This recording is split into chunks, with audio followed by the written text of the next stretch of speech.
একদিন এক যুবক ইমাম আবু হানিফা রহমাতুল্লাহি আলাইহির কাছে এসে খুব অহংকারের সাথে বলল, হে ইমাম, আমি এত বড় জ্ঞান অর্জন করেছি যে এখন আমার কোনো গাইড বা শিক্ষক দরকার নেই।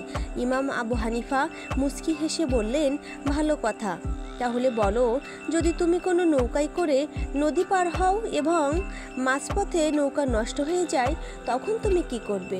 যুবক বলল, আমি সাঁতরাতে পারি, আমি তীরে পৌঁছে যাব। আর যদি নদীতে কুমির থাকে বা প্রচণ্ড ঢেউ ওঠে? যুবক একটু থমকে গিয়ে বলল, তাহলে তো আমি মারা যাব। ইমাম হালকা করে বললেন, দেখো, এ হলো তোমার অহংকারের বাস্তব চিত্র।